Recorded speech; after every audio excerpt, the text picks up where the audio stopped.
இந்த ஆண்டு தேசிய நல்லாசிரியர் விருதிற்கு தேர்வாகி இருக்கக்கூடிய மதுரையைச் சேர்ந்த முரளிதரர் நம்மோடு இருக்கிறார். அவரிடம் கேட்கலாம். சார், முதல்ல நியூஸ் 18 தொலைக்காட்சி சார்பாக உங்களுக்கு வாழ்த்துக்கள். இந்த விருது நீங்க கிடைக்க போறது நீங்க எப்படி சார் ஃபீல் பண்றீங்க? விருதுகள் நம்மளை எப்போவுமே மோட்டிவேட் பண்ற மாதிரி தான் இருக்கும். இத்தனை வருஷம் ஒர்க் பண்றது நம்மளை யாரும் பாராட்டணும் அந்த மாதிரிலாம் நினைக்கல. ஸ்டூடெண்ட்ஸுக்காக நம்ம மனசாட்சிப்படி நேர்மையாக தான் ஒர்க் பண்ணியிருக்கோம். எங்கள் ஸ்கூல் ஸ்டூடெண்ட்ஸ் எல்லாமே ஃபர்ஸ்ட் ஜென்ரேஷன் லேர்னர்ஸ் தான். எல்லாருமே கொஞ்சம் புவர் ஃபேமிலி சேர்ந்தவங்க. ஸ்கூலோடைய டீச்சிங் நம்பி தான் இருக்காங்க. பேரண்டல் சப்போர்ட்லாம் இருக்காது. அப்போ நம்ம சின்சியராக நடத்தணுங்கிறதுக்காக நான் என்னை யாருமே கண்ட்ரோல் பண்ணலைனாலுமே நான் ரொம்ப நேர்மையாக சொந்தமாக இதுவே நான் நல்லா நடத்தியிருக்கேன். அதுக்காக கடவுள் கொடுத்த பரிசாக தான் நான் இதை நினைக்கிறேன். ரொம்ப சந்தோஷமாக இருக்குது இந்த அவார்டு வாங்கினது. இத்தனை வருஷம் சர்வீஸை கடவுள் அங்கீகரித்து ஒரு அவார்டாக கொடுத்துருக்காருன்னு நான் நினைக்கிறேன். சார், இந்த விருது உங்களுடைய வாழ்க்கையில் எவ்வளோ முக்கியத்துவம் வாய்ந்ததாக நீங்கள் பார்க்குறீங்க? நான் எங்கள் ஃபேமிலி டீச்சர்ஸ் ஃபேமிலி தான். எங்கள் அப்பாவும் 30 வருஷமாக டிவிஎஸ் அதாவது ஸ்கூலில் ஒர்க் பண்ணார், தமிழ் ஆசிரியராக.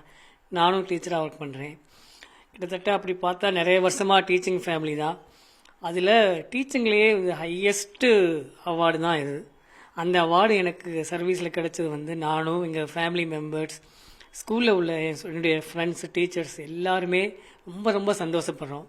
இந்த சந்தோஷத்தை சொல்ல முடியாது, அவ்வளோ மகிழ்ச்சியாக இருக்குது. இந்த விருது நீங்கள் யாருக்கு சமர்ப்பிக்கிறீங்க சார்? இந்த விருது என்னுடைய மாணவர்கள், உடன் பணியாற்றும் ஆசிரியர்கள், குடும்பத்தார் அனைவருக்கும் சமர்ப்பணம் செய்கிறேன். சார், இந்த விருது கிடைக்கிறதுக்கு உங்களுக்கு ஆசிரியர்கள் பங்களிப்பு கண்டிப்பா இருந்திருக்கும். அந்த மாதிரி உங்களுடைய பள்ளியில உங்களுடைய ஆசிரியருடைய பங்களிப்பு என்னவா இருந்துச்சு? நான் பார்த்ததுல நிறைய டீச்சர்ஸ் என்னைய இன்ஸ்பயர் பண்ணியிருக்காங்க. குறிப்பாக நான் ஸ்டேட் அவார்டு வாங்குறப்போ எனக்கு நேரடியாக ஒரு சார், எனக்கு 10th சொல்லிக் கொடுத்த சார் என்னை நேரடியாக விஷ் பண்ணார். அவர் அவர் மாதிரி நிறைய பேர் ரொம்பவும் தன்னலமே இல்லாமல், சுயநலம் இல்லாமல் சொல்லி கொடுத்தாங்க.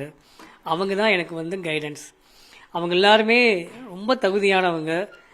அப்போல்லாம் அவார்டு கிடைக்கல. இருந்தாலுமே அந்த டீச்சர்ஸ் எல்லாம் பார்க்குறப்போ நான் வாங்கின அவார்டு அவங்களே வாங்கின மாதிரி ரொம்ப பெருமையாக நினச்சாங்க. அதுவே எனக்கு ஒரு பெரிய மகிழ்ச்சி. ஸ்கூலில் அந்த சார் மாதிரி பாலிடெக்னிக்லேயும் நிறைய சார் இருந்தாங்க, இன்ஜினியரிங் காலேஜ்லேயும் நிறைய இன்ஸ்பயர் டீச்சர்ஸ் இருந்தாங்க.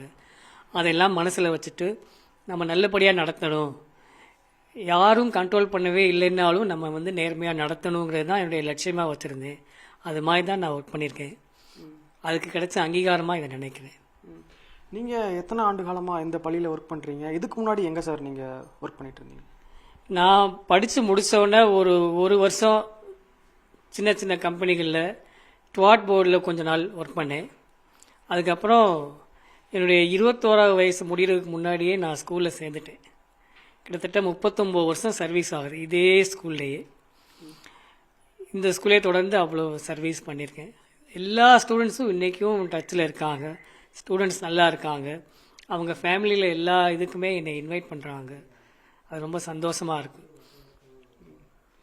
சார், இந்த விருது உங்களுடைய வாழ்க்கையின் அடுத்த கட்டத்திற்கு எந்த மாதிரி உதவியாக இருக்கும் அப்படி சொல்லிட்டு நீங்கள் நினைக்கிறீங்க? ஆமாம், வாழ்க்கையில் இது ஒரு மிகப்பெரிய விருது.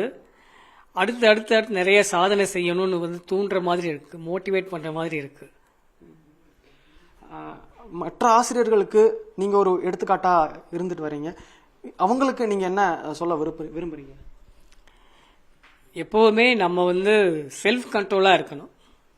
அதுதான் நான் எல்லாருக்குமே சொல்லக்கூடியது. Self control. ஸ்டூடெண்ட்ஸுக்கு நடத்துகிறோம், நேர்மையாக உழைக்கிறோம். நம்ம வாங்குகிற சம்பளத்துக்கு நேர்மையாக உழைச்சி ஸ்டூடெண்ட்ஸை நல்லா டெவலப் பண்ணி கொண்டாடணும். அது ஒன்று தான் என்னுடைய லட்சியம். மற்ற டீச்சர்ஸுக்கும் நான் இதான் சொல்கிறேன். ஓகே சார், உங்களுடைய நோக்கம் நிறைவேற நியூஸ் 18 தொலைக்காட்சி சார்பாக வாழ்த்துக்கள் சார். இது நானாக நினச்ச ஒன்று எல்லாம் செஞ்சிட முடியாது. எங்கள் ஸ்கூல் மேனேஜ்மெண்ட் உங்களுக்கு தெரிஞ்சுக்கணும். TVS family. டிவிஎஸ் நம்ம தொலைநோக்கு பார்வை உள்ளது.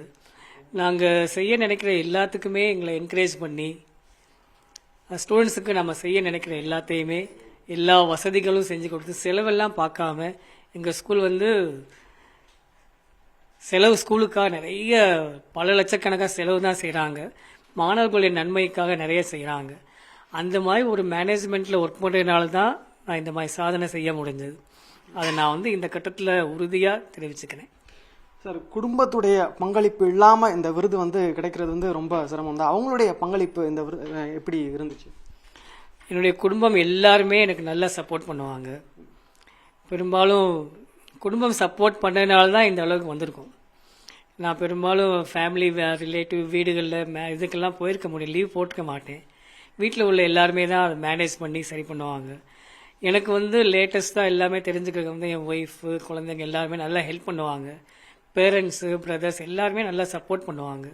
குடும்பத்தோட பங்களிப்பு 50% இருக்குது. குடும்பமும் ஸ்கூலில் உள்ள டீச்சர்ஸ், மேனேஜ்மெண்ட் எல்லாருமே இதுக்கு சப்போர்ட்டாக இருந்திருக்காங்க. இந்த விருதின் மூலியமா உங்களுடைய மாணவர்களுக்கு நீங்க என்ன சொல்ல விரும்புறீங்க?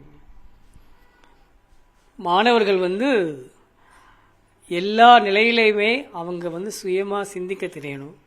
சூழ்நிலையை பொறுத்து இப்போ இந்த காலகட்டத்தில் சுச்சுவேஷன்ஸ் தான் எல்லாருமே கெடுக்குது.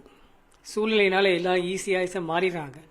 அப்புறம் மாணவர்கள் எல்லாமே அவங்கவங்களா சொந்தமாக யோசிக்கணும். இது நமக்கு நல்லது எது கெட்டதுன்னு பார்த்துட்டு நல்லதை மட்டும் ஏற்றுக்கக்கூடிய மனப்பக்குவம் வந்து ஸ்டூடெண்ட்ஸுக்கு வரணும். ஃப்ரெண்ட்ஸ் எல்லாம் இப்படி செய்கிறாங்க, அந்த ஃபேமிலியில் இப்படி செய்கிறாங்க, எங்கள் ஃபேமிலியில் அப்படி இல்லைன்னா நினைக்கக்கூடாது. இருக்கிறத வச்சுட்டு அடுத்த தலைமுறை வந்து நல்லா முன்னேறி கொண்டாடணும். அதுக்காக எல்லா நிலைகள்லையுமே அவங்களுடைய சுய மாறாமல் அவங்களா சொந்தமாக சிந்திச்சு நல்ல முடிவுகளை எடுத்து வாழ்க்கையில் நல்ல நிலைமையில வரணும்னு சொல்கிறேன். உங்களுடைய நல்ல நோக்கங்கள் நிறைவேற நியூஸ் 18 தொலைக்காட்சி சார்பாக வாழ்த்துக்கள் சார். தேங்க்யூ. ஆக்சுவலி ரொம்ப ரொம்ப ரொம்ப சந்தோஷமாக இருக்குது. பிகாஸ் ஒரு டீச்சிங் ப்ரொஃபஷனுக்கு கிடைக்கிற த ஹையஸ்ட் ரெக்கக்னிஷன் அப்படின்னு நினைக்கிறேன். பொதுவாகவே இவங்க வந்து எஜுகேஷனுக்கு ரொம்ப இம்பார்ட்டன்ஸ் கொடுப்பாங்க. ஏன்னா ஆஃப்டர் மேரேஜ் தான் வந்து என்னை படிக்க வச்சு நான் வந்து டாக்டரேட் முடிச்சிருக்கேன் கம்ப்யூட்டர் சயின்ஸில். அந்த எல்லாத்துக்குமே நிச்சயமாக இவரோட சப்போர்ட் தான். மெயினாக என்ன அப்படின்னா லைக் அதாவது குழந்தைங்க கிட்ட வசதி இல்லை அந்த மாதிரி எதுவுமே பார்க்காம சோஷியோ எக்கனாமிக் சொல்லுவோம் இல்லையா, லைக் அந்த மாதிரி எந்த டிஃப்ரென்ஸ் இல்லாமலுமே எல்லாருக்குமே நல்ல ஒரு எஜுகேஷன் கிடைக்கணும் அப்படின்னு தான் நினைப்பாங்க. எந்த காலத்துலேயுமே எங்களுக்கு மேரேஜ் ஆகி 26 இயர்ஸ் ஆயிடுச்சு. ஒரு ஸ்டூடெண்ட்டுக்கு கூட டியூஷன் எடுத்தது கிடையாது. All through out the service 100% result தான். இன்னும் எங்கள் ஸ்டூடெண்ட்ஸ் எங்கே பார்த்தாலுமே வந்து அந்த ஒரு மனசார ஒரு ரெஸ்பெக்ட் வரும் இல்லையா, பார்த்தோன்னா ஓடாமல் இமீடியட்லி அவங்க எங்கே பார்த்தாலுமே காலில் விழுந்துருவாங்க. தட் இஸ் இவரோட ஸ்டூடெண்ட் சீனு ராமசாமின்னு டைரக்டர் இருக்கார் இல்லையா, அவர் இவரோட ஸ்டூடெண்ட்டு தான். அவ்வளோ பெரிய டைரக்டர், ஆனால் எங்கே பார்த்தாலும் ஒரு ஆசீர்வாதம் வாங்கிடுவார், எவ்வளோ பெரிய கூட்டமாக இருந்தாலுமே. லைக் புதுயுகம் சேனலில் அவரை அதான் புதுயுகம் சரி அதான் எங்கே பார்த்தாலுமே ஒரு ஆசீர்வாதம் வாங்கிடுவாங்க. அது கண்டிப்பாக வந்து ஏதோ தே டிட் சம்திங் அப்படிங்கிறது இருக்கு இல்லையா. ஒரு டீச்சர் வந்து என்னமோ அந்த ஸ்டூடெண்ட்ஸோட ஒரு மனசில் இருக்கணும் அப்படிங்கிறது. அந்த மாதிரி கண்டிப்பாக நான் நிறைய இடங்களில் பார்த்துருக்கேன். ஈவன் டிபார்ட்மெண்டல் ஸ்டோரில் கூட இத்தனை பேர் இருக்காங்க அந்த மாதிரிலாம் பார்க்க மாட்டாங்க, டக்குன்னு காலில் விழுந்துருவாங்க. அது எனக்கு ரொம்ப இன்ஸ்பைரிங்காக இருக்கும். ஓ ஏதோ பண்ணுறாங்க போல் அதனால தான் அப்படின்னு. அது மட்டும் இல்லாமல் வந்து ரொம்ப ஹீஸ் வெரி சாஃப்ட் கேரக்டர். இவங்க பிரதர்ஸ் 6 பேர் இருக்காங்க. இவர் தான் ஃபஸ்ட்டு. எப்போவுமே கொஞ்சம் அதிர்ந்து பேச மாட்டார், சாஃப்டாக இருப்பார். சேம் டைம் எல்லா ஒர்க்கும் கரெக்டாக பர்ஃபெக்டாக முடிச்சிடுவாங்க. எந்த ஒர்க்குனாலுமே சரி. லைக் டெக்ஸ்ட் புக்லாம் எழுதினாங்க. டெக்ஸ்ட் புக் வந்து 2 இயர்ஸ் இது ஒர்க்கு. ஸ்டூடெண்ட்ஸும் டிஸ்டர்ப் ஆகிடக்கூடாது. அந்த வருஷமும் நல்ல ரிசல்ட்டு ஸ்டூடெண்ட்ஸ்டேருந்து. ஸ்டூடெண்ட்ஸும் டிஸ்டர்ப் ஆகிடக்கூடாது. சேம் டைம் கவர்மெண்ட்டுக்கு நம்ம நல்லா பண்ணணும் அப்படிங்கிறது. அதே மாதிரி அடிக்கடி சொல்கிற ஒரு விஷயம் வந்து என்ன இந்த மேனேஜ்மெண்ட் பார்த்துக்குது. This TVS, I am also working for TVS company தான், டிவிஎஸ் சென்சிங் சொல்யூஷனில் ஒர்க் பண்ணுறேன், ஐடி ஹெட்டாக இருக்கேன். என்ன இந்த மேனேஜ்மெண்ட் பார்த்துக்குது. இந்த ஸ்டூடெண்ட்ஸுக்காக மேனேஜ்மெண்ட் நிறைய பண்ணுது. Same time I have to reflect, நான் அந்த ஸ்டூடெண்ட்ஸுக்கு நிறைய பண்ணணும், நம்மளை நம்பி அந்த ஒரு பொறுப்பு ஒப்படைக்கிறாங்க இல்லையா, அதை கரெக்டாக நான் டெலிவர் பண்ணணும் அப்படிங்கிறதுல ஒரு ஃபோக்கஸ்டாக இருப்பாங்க. இவர் சொல்கிற ஒரே வார்த்தை என்ன அப்படின்னா, I want to be the role model for my students. எப்போவுமே ஆல்வேஸ் அதுமாதிரி கரெக்டாக அந்த ஐடி கார்டெலாம் போட்டுட்டு தான் போவாங்க. எப்போ போனாலுமே ரோல் மாடலாக இருக்கணும். நான் ஒரு கொஸ்டின் கேட்கணும் அப்படின்னா கரெக்டாக நான் அதுக்கு கரெக்டாக இருக்கணும் அப்படிங்கிறதுல என்றைக்குமே இதாக இருப்பாங்க.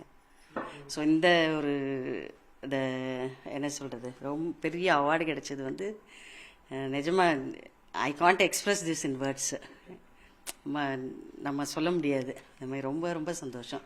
இவங்க அப்பா இருந்திருந்தால் இன்னும் சந்தோஷப்பட்டிருப்பாங்க. ஏன்னா அவரும் டீச்சர் தான், அவரும் தமிழாசிரியர்.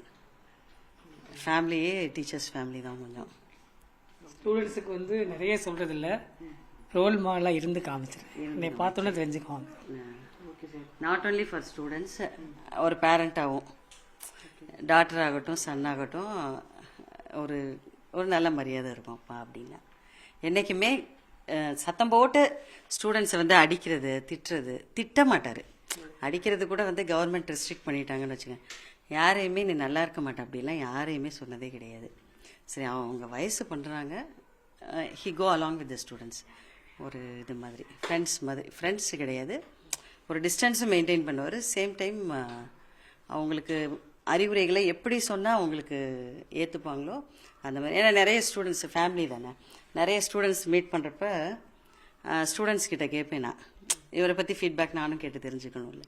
ஸ்டூடெண்ட்ஸ்கிட்ட கேட்பேன், எப்படிப்பா உங்கள் சார் எப்படி அப்படின்னு. அவர் கிளாஸ்னால் நாங்கள் ரொம்ப பெர்ஃபெக்டாக இருப்போம் மேம். அவர் பார்த்து வேகமாக இன் பண்ணி ஐடி கார்டு எல்லாம் பெர்ஃபெக்டாக இருப்போம். ஏன்னா அவர் கரெக்டாக இருப்பார்.